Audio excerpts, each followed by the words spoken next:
안녕하십니까. 이주천TV의 이주천입니다. 오늘 12월 20일이 되겠습니다. 수요일이죠. 자, 오늘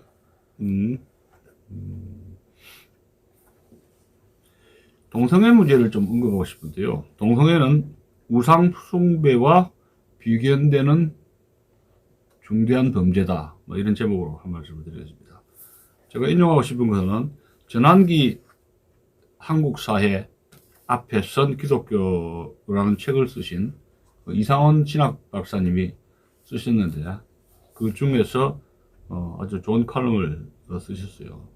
그 칼럼 중에서 동성애는 하루살이 같은 죄인가, 즉 동성애는 하찮은 죄인가, 그래서 아니라고, 굉장히 중대한 범죄라고 쓴 내용인데, 그 부분에, 그 칼럼 부분에 다 읽어드리진 못하고 일부분을 여러분들에게 좀 소개를 해드리겠습니다.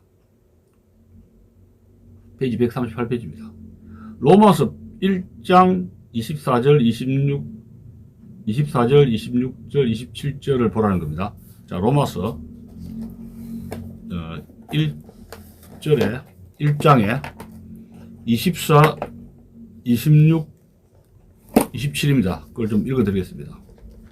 로마서 1장 24절입니다. 그러므로 하나님께서 그들을 마음의 정욕대로 더러움에 내버려 두사 그들의 몸을 서로 욕되게 하게 하셨으니, 26절입니다. 이 때문에 하나님께서 그들을 부끄러운 욕심에 내버려 두셨으니 곧 그들의 여자들도 순리대로 쓸 것을 바꾸어 영리로 쓰며, 27절, 그와 같이 남자들도 순리대로 여자 쓰기를 버리고 서로 향하여 음욕이 부릴 듯 하며, 남자가 남자와 더불어, 이게 이제 동성애죠. 남자가 남자와 더불어 부끄러운 일을 행하여 그들의 그릇 때문에 상당한 보응을 그들 자신이 받았느니라. 자, 로마서 1장 24절, 26절, 27절에 동성애가 그 성경책의 중대 범죄라는 걸 직시하고 있다는 겁니다.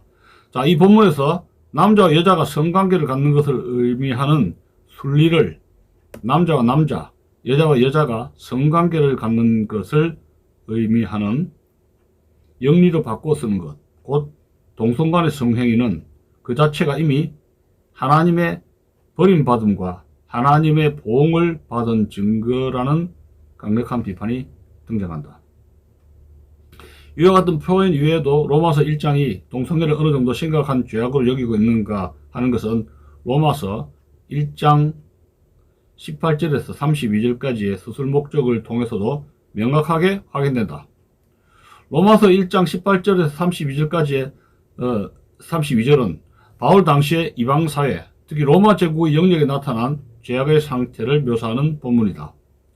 바울의 소설 방식은 하나님의 진노를 촉발시키는 이방사회의 죄를 종교적인 죄와 윤리적인 죄로 나누어 소개하되, 종교적인 죄들 가운데 대표적인 심각한 죄를 한 가지 특정하여 지적하고, 윤리적인 죄들 가운데 대표적인 죄를 한 가지 특정하여 지적하는 방식을 취한다.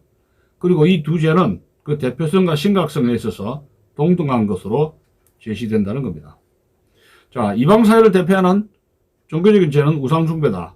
바울은 인간 안에 하나님을 알만한 것이 있고, 만물 안에는 하나님의 영원하신 능력과 신성이 핑계하지 못할 만큼 선명히 나타나 있는데도 이방사회는 이 세계를 만드신 하나님을 창조주로 경배하지 않고 피조물을 하나님으로 숭배하는 종교 관행에 빠졌다고 비판한다.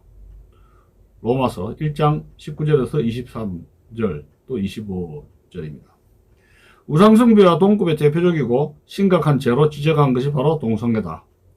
우상숭배와 동성애는 하나님의 진노를 촉발하는 동급의 심각한 죄라는 겁니다. 동성애 관련 본문들에 대한 검토를 계속하기 전에 한국의 현실로 잠깐 돌아와 보자. 일제강점기 동안 북한 땅에는 기독교가 융성했다. 평양은 동양의 예루살렘이라고 불릴 정도였고, 선천 지역은 주민 거의 모두가 기독교일 정도였다. 자유로운 분위기가 강했던 남한과는 달리 북한은 보수적인 신앙이 강했는데, 남쪽의 연희 전문이 시작부터 자유주의 신학의 문호를 개방한 것과는 달리 북쪽의 숭실 전문은 신학적으로 보수적인 성격이 강했다. 이처럼 기독교가 강하게 뿌리내렸던 곳에서 어떤 일이 일어났던가? 동양의 예루살렘이라고 알려진 바로 그곳에서 장로교 총회가 우상숭배 그 자체인 신사참배를 결의했고, 장로교 총회 지도자들이 신사에 가서 참배를 했을 뿐만 아니라 신사참배에 반대하는 목회자들을 박해하고 전국을 돌면서 신사참배를 독려했던 것이다. 필자의 주관적인 견해일 수도 있으나 이 필자라는 것은 여기 이상훈 신학박사를 이야기합니다.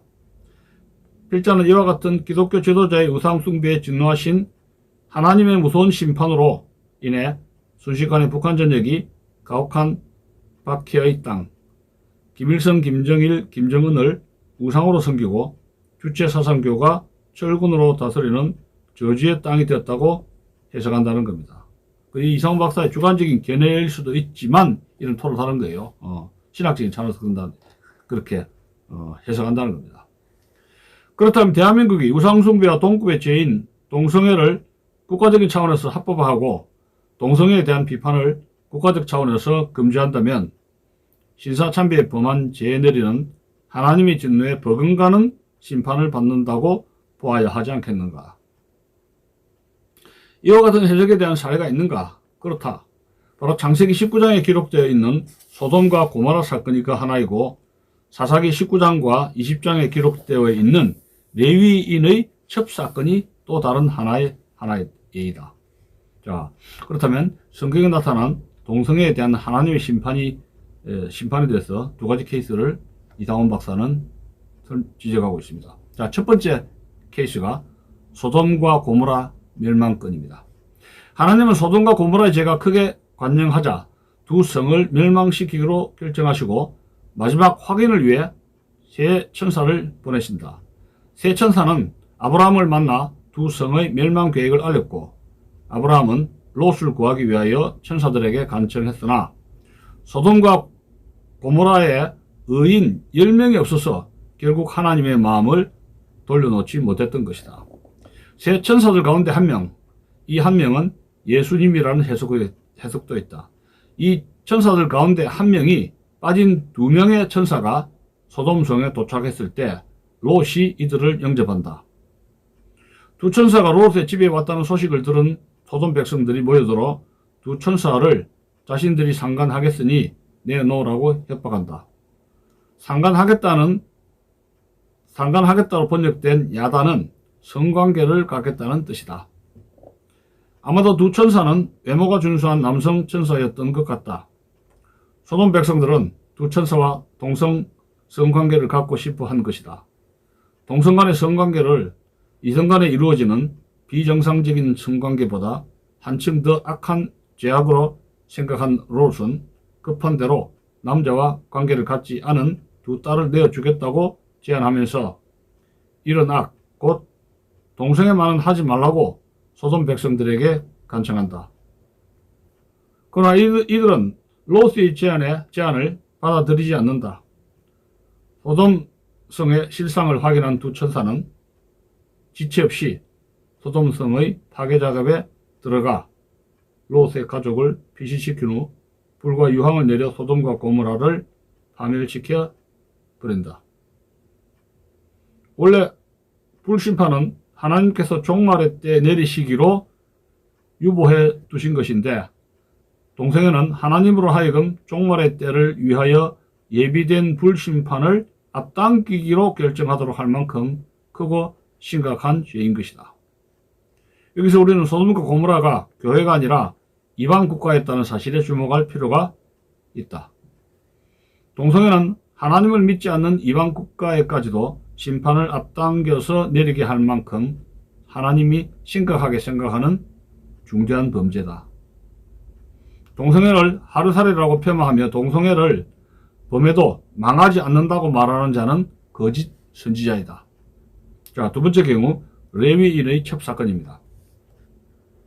사사기 19장과 20장에는 기계하기 이를 데 없는 레위인의 첩사건이 기록되어 있다.